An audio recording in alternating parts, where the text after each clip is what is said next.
Hey guys, Stitching May here, just to do my October video. It is actually November the 4th, which just happens to be the 14-year anniversary of my husband and I when we started dating. So if you're watching, hun, happy anniversary. But my videos are always late, so I guess it's on time because you guys always expect it to be late, and I'm always late, so that makes it on time, right? I'm really good at justifying things. But anyway, it's been a crazy, October was kind of crazy, a good crazy and bad crazy. We went on vacation and there was a small stitching store there. We go there every year. And I got a little bit of haul there. Oddly enough, most of my haul came from home. The haul that I got at the stitching store was actually mostly gifts, so I can't really show you them. But, and then we got home and kind of got back into the routine of things, and then my son got sick. And then, well, he has allergies, and he's cursed with his mom's fall allergies.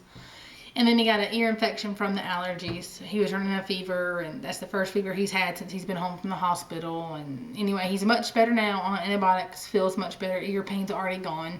But now that that's done, now there's a run of lice going through the school. And no moms like lice anyway, but when you have hair like mine, you definitely are afraid of lice because, anyway. This thick stuff, it would be impossible to get lice. I had it when I was a child, got it from school, and I can remember it very vividly and how traumatizing it was. I do not want them again. So I've been checking them like every 30 minutes and doing all this preventative stuff. And mom's out there, if you can get it, called Fairy Tales. It's a spray. So far, knock on wood, touch wood, we're lice free, and it looks like we're on the downhill slope from that. So let's keep our fingers crossed that we stay that way.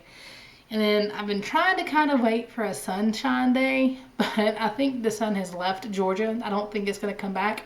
For the last 2 weeks it's rained. I think it cleared up just enough for the kids to do some trick-or-treating the other night, and about 10 minutes before that they kind of stopped trick-or-treating, it started raining again, and they were out trick-or-treating in the rain.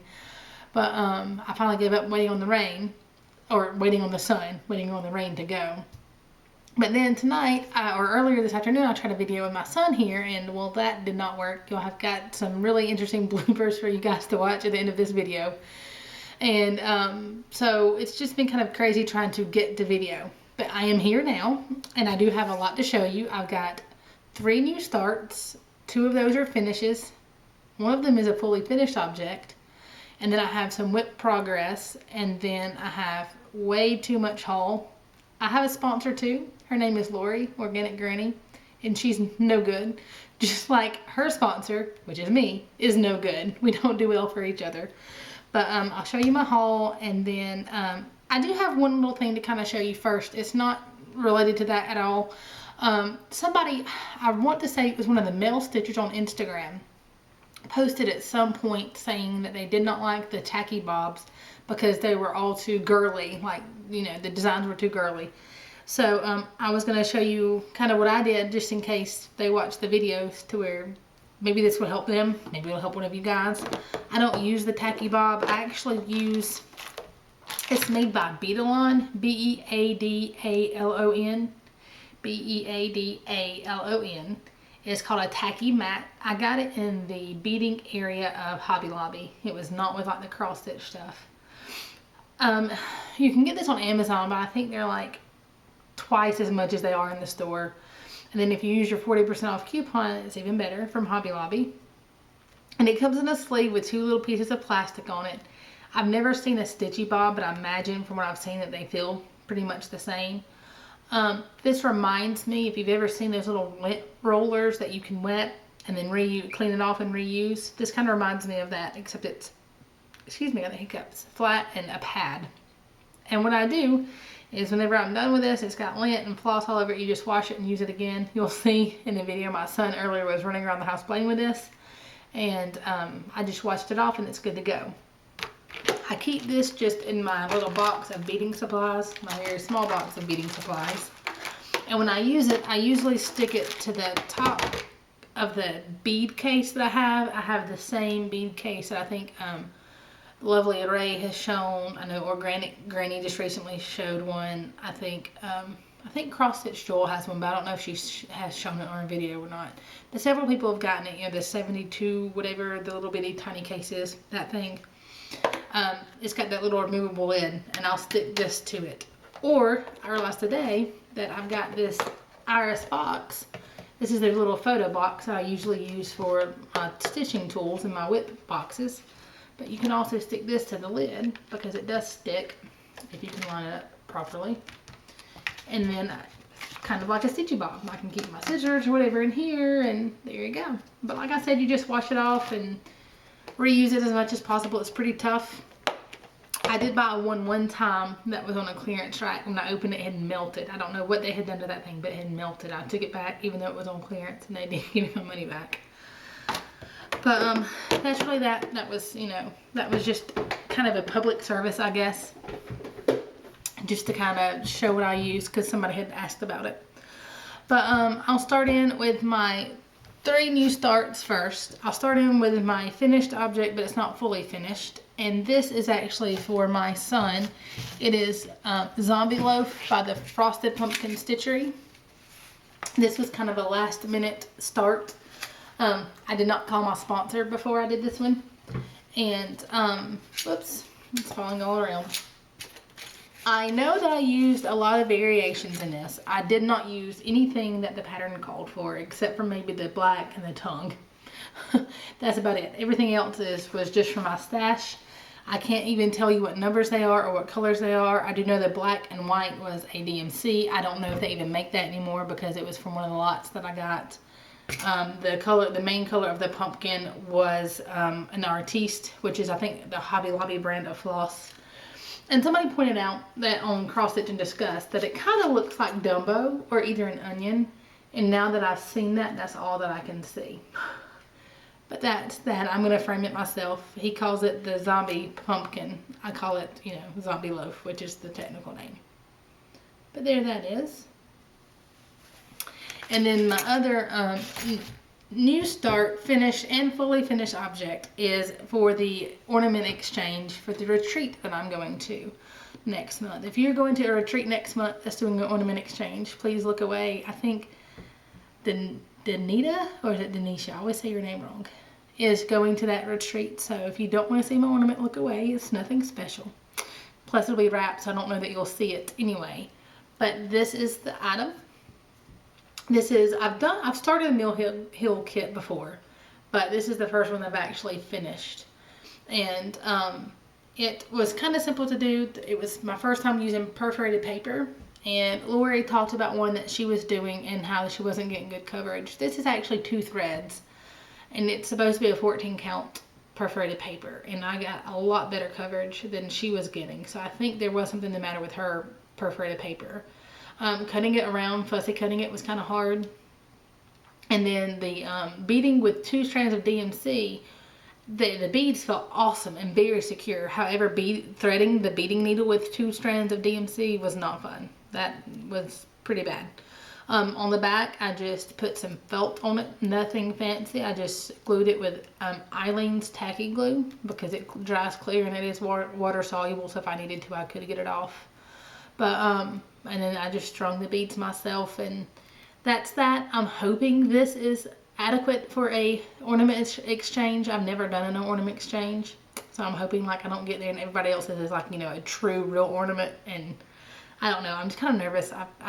I'm having some inadequate feelings when it comes to this, but hey, whatever, you know, you live, you learn. But there that is. And then my other new start, I'm going to blame several people. My sponsor for not saying no, for encouraging it. Cross Stitch Joel for saying, yeah, let's go. And then Trisha at 3 Owl Threads for showing me her progress. This is, as you all probably recognize it, 12 Days of Christmas by Plum Street Samplers.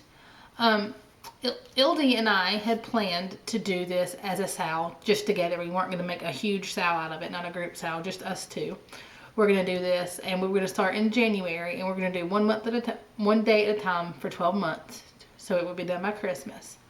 However, when I saw Trisha at 3 Owl Threads progress on hers, I think it was actually on her Facebook page, I fell in love, and I was like, I've got to do it now. And I messaged Ildy, and she's like, okay, we can start now. Yeah, no resistance there. And then when I messaged my sponsor and said, hey, I'm thinking about doing this, you know, help talk me out of it, instead of talking me out of it, she helped me pick out threads for it via, you know, Facebook Messenger, taking pictures of her threads and, you know, looking on the internet. So 3 people failed me for my, you know, stash diet. It's not my fault. I can't be held accountable. But I will show you the floss that I'm using. This, well, first of all, the fabric is just plain Jane Wilchilt premium linen from Hobby Lobby. It's 32 count lamb's wool. This is the really big piece, the 27 by 36, which was twice as big as I needed it. However, the size smaller would have been just enough. Like, I would have not had a whole lot of room for fraying. So I would rather go big and have too much room than, you know, barely cut the edge. Go big or stay home, right? But I got that with my 40% off coupon, and I have to say I'm pretty impressed with this linen. Now, this is not their, like, NCG linen. I think that's the one that everybody's complaining about. This is true Wilchilt. Wilchilt? I've never been able to pronounce that. I think everybody has problems with that name. But linen. It is kind of stiff at first, but the more it's handled, the softer it gets. I love the color. It's got, oh, that's upside down. I love the color of it. I'm one for kind of neutral prim fabric. I think, I've said before, I think the hand dyes are beautiful, but I like these because it doesn't take, I don't know, I just like the kind of prim colors. But anyway, I used my favorite. The red is my very favorite variegated Christmassy floss by DMC. It's 115. And you may recall, this is the same floss that I used when I did my Christmas Cardinal Ball by AAN. It's just different depths of red. I love this colorway. When I think of Christmas, to me this is the color. And then I chose between 2 of the greens. Again, DMC variegated floss. That way I know they're color fast and I can wash them. And it was between this 93 and then this 4045. And I ended up choosing 4045. I liked it better with the, you know, with the fabric and everything. So these are the 2 flosses I'm actually using. I'll use just a plain black when it calls for it, and then just a plain gold. I'll pick out my gold later. But so those are the flosses I'm using. So see, more stash, all because my sponsors didn't say no. But there that is, and I'm not rushing on this. I'm not gonna get this done by Christmas time. This is just for fun for me, and I'll get it done when I get it done. And then my whip progress is actually on Box of Delights by the wonderful Liz Almond. I did not start her. She just recently started a new Pandora's box, I think, in which is a pulled thread or drawn thread needlework. I thought about doing it, but I was doing so many other smalls that I decided not to. I may do it later. But I'm not finished Box of Delights. I just need to finish up these half of this one in these 3 little boxes, and then go back and do the metallics for this block and this block, and then bead the whole thing. And then I'll be done. I've really enjoyed this project. I don't know why I was put off for it for a couple months or so. I don't even want to say put off. I just didn't pick it up. As soon as I picked it up, it was calling to me. As soon as I picked it up, I fell in love all over again with it. And I absolutely love this piece. I love her work, and I'm thinking I'm going to be one that likes black work. But once I get this completely done, I will do a close-up video of all the different parts and the beads and all that stuff. But that is where I am. My goal is to finish this by my next video. We'll see how that goes. And but that's the progress. And that little needle minder is actually a gift from Sarah, one of my fellow admins on CSAD. And that is really everything as far as whips go. Now for a haul. First of all, I'll start off with this needle minder. It was sent to me by Julie from Nifty Needle Nannies. That's hard for me to say for some reason. She sent me this. It's a beautiful dragonfly. Look at the colors. I don't know if the picture does not do it justice, and I don't know if my camera will do it justice on here either. But it's got these beautiful teals and greens and shiny, and I mean, look how big this thing is. It actually takes 2 magnets on the back. So when this thing is not on a project, it's on my refrigerator because it's so pretty. My husband's like, you can't use that in your salon. That's gotta go in the refrigerator. So it goes on our fridge whenever I'm not using it. But I absolutely love this, and it's so heavy and well made. I'm just really impressed by it. This is one of my favorite needle minders. And then So I'll start with the stuff that I got at the, on vacation. Which my first purchase, which I could have purchased at home, but you know, I used the vacation excuse. Like I said, I'm really good at justifying.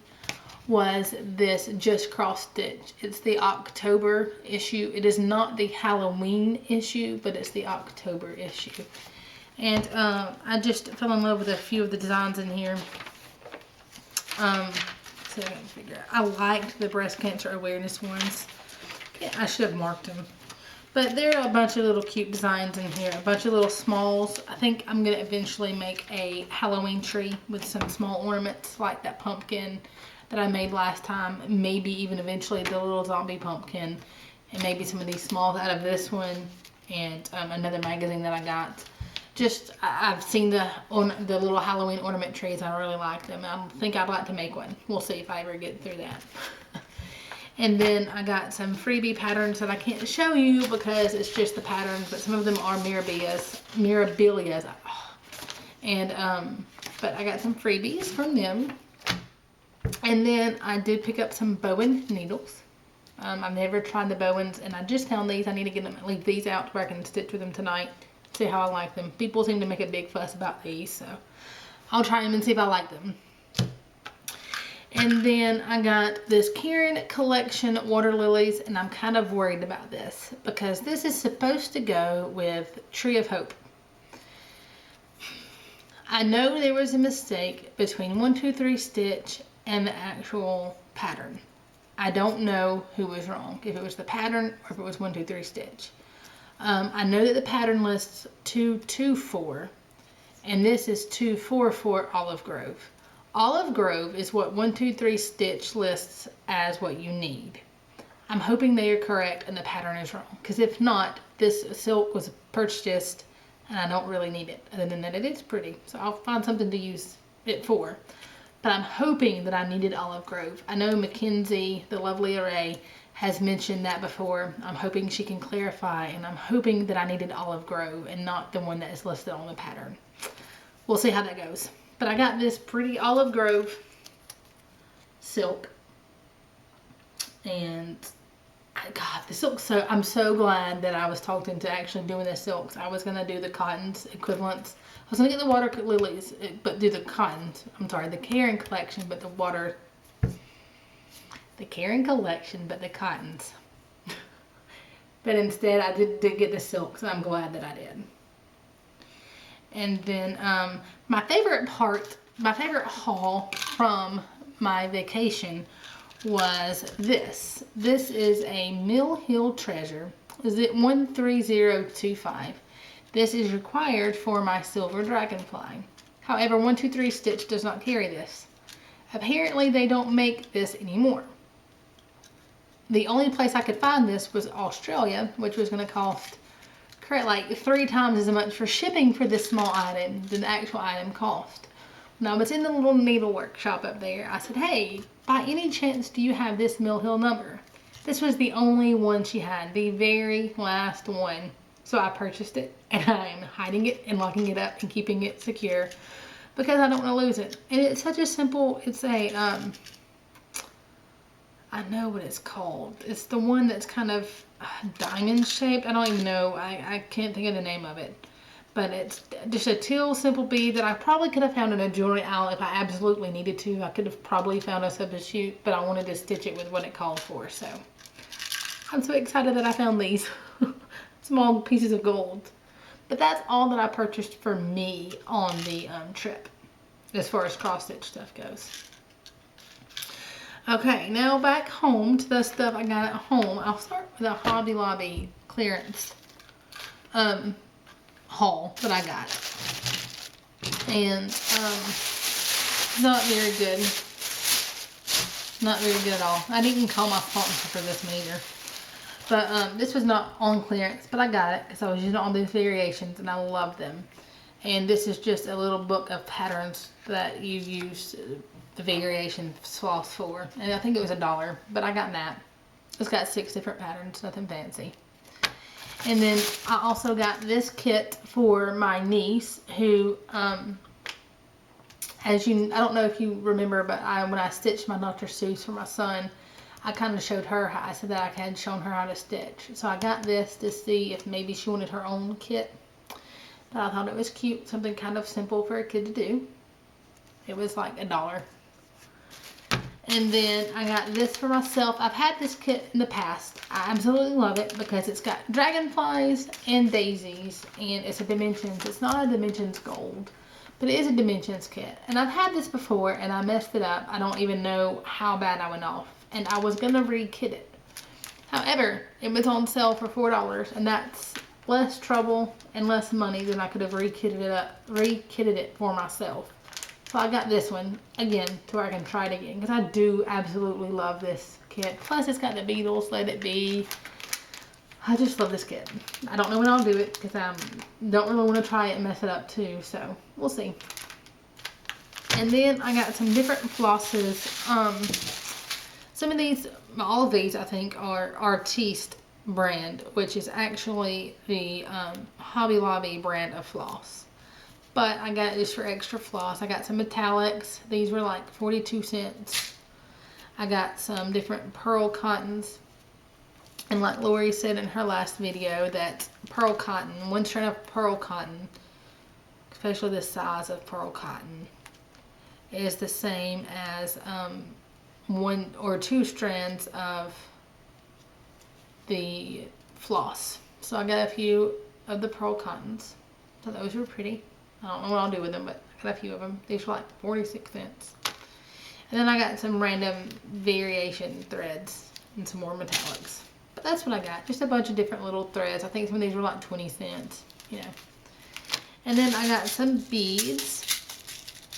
Apparently they're clearancing their Mill Hill again. And so I purchased some more beads. Different. Some of these are duplicates. Some of them I already had, but you know, when you're paying 89 cents for Mill Hill beads, you can't really complain. So I got a few sets of those. I think I paid like $17 for everything in this bag. And you know, these are normally like almost $2 a piece. So 2, 4, 6, 8, 10, 12, 14, not counting shipping because nobody sells them near here for me. So, but that was my Hobby Lobby clearance haul. And then I got some stuff at a thrift store. Well, first of all, this is the magazine. Make sure my address doesn't show. That I always get. I'm subscribed to this magazine, and I absolutely positively love this magazine. It's one that I'm thinking about continuing. When I had the just cross stitch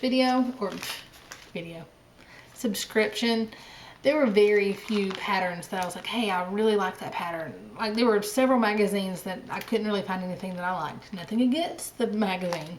When I liked the patterns, I really loved the patterns. But there weren't, you know, this magazine, every single magazine, there's at least one pattern that I want to stitch out of it. Every magazine comes with at least one freebie. This one actually came with 3 little freebies. Make sure I'm not showing any patterns there. 3 little freebies.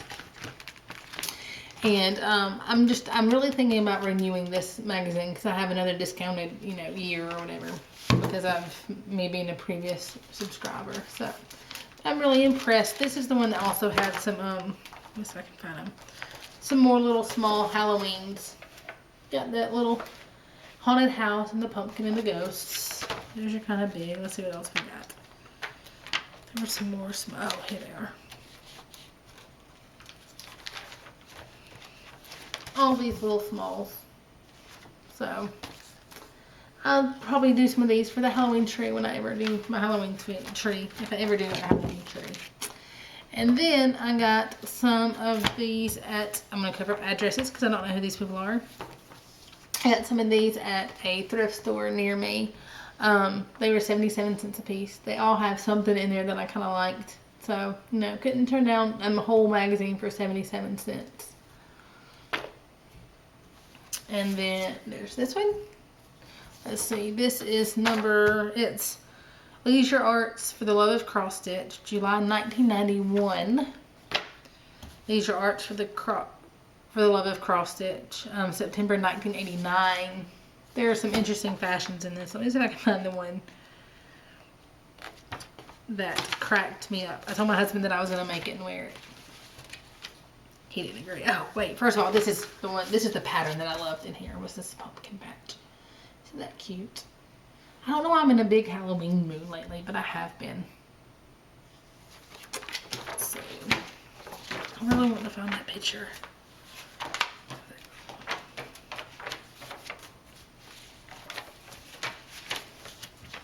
Maybe it was in this one.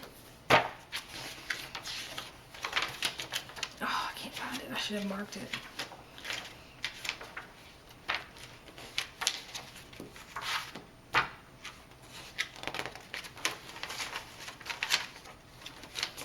Anyway, oh, here it is. Okay, this is a Better Homes and Gardens cross stitch and country crafts, July, August of 1993.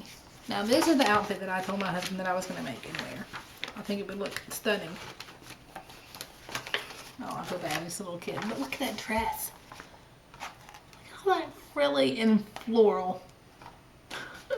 It's cute though for the time. But I really like this clock. I don't know if they still make the clock kits or not, but I really like that celestial clock. I like celestial things. But look at the Raggedy Ann doll. I remember I had a Raggedy Ann doll. Or is that Andy? That's Andy. But that's really everything as far as true stitchy stuff goes that I purchased. I did get some more invisible floss. I have a love-hate relationship with invisible floss. Like it better than, you know, trying to thread 2 strands of DMC through a beading needle. But I've used the Sulky and the Coats and Clarks. But this is Dritz .004 machine quilting thread. And the spool automatically reminded me of the YLI thread. This is about $3 and it was 1,500 yards or 1,372 meters. And it is made out of nylon, which I did some research, and so is the YLI. I can never say that without thinking about it.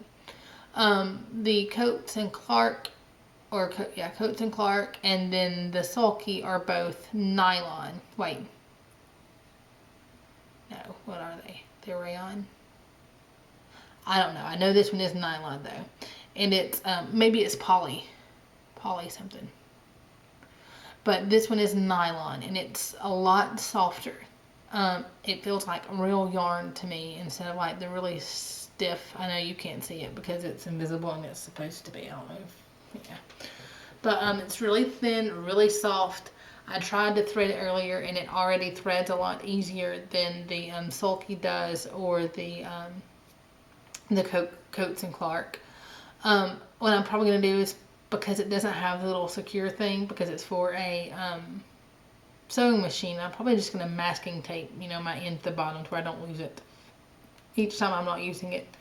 But I will use this probably for my black work beading, and I will let you know what I think and then go from there. But